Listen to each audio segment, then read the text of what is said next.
Let's go, partner.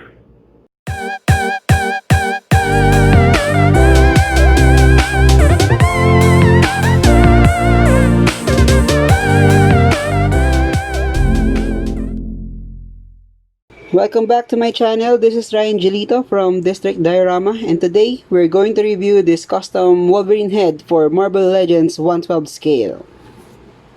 Before we proceed with the review, let me say thank you first to these two wonderful artists, LifeofPavz for the 3D printed Wolverine unmasked heads, and Sopap Custom Collectibles for the paint job. Better make sure to check their ID and FB page. I just took some snaps of the two Wolverine unmasked head I got from LifeofPavz, and I tested it right away to my vintage Wolverine body, and as you can see, it's really perfect for this figure's body. Now we have here the painted heads done by Sopap Custom Collectibles. As you can see, we got some fine face details here on our calm piece and some decent blue highlights on the hair. I really love how the paint job comes out on these two heads. I mean, look at this, man. The details, those face shadows, the eyes, I really envy these miniature painters.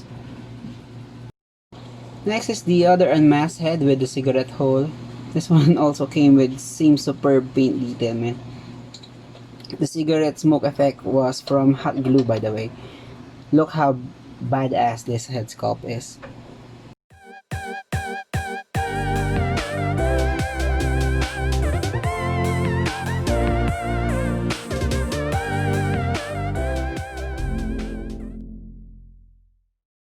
When I saw this head sculpt from Pavz, I really planned to put it on the vintage Wolverine body.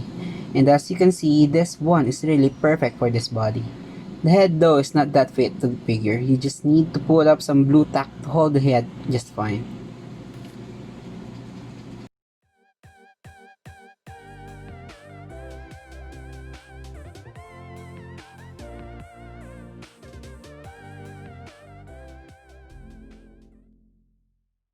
As I said a while ago, we will test these heads on different Logan body.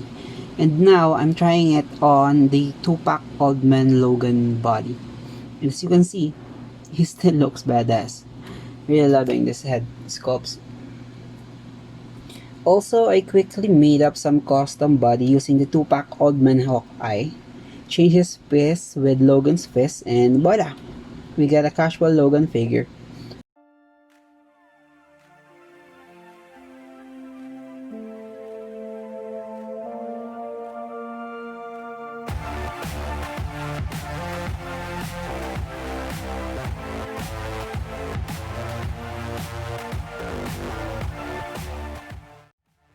And I almost forgot the Apocalypse Wave Wolverine body. And as you can see, this head still perfectly fits on both vintage and Tiger Stripe bodies.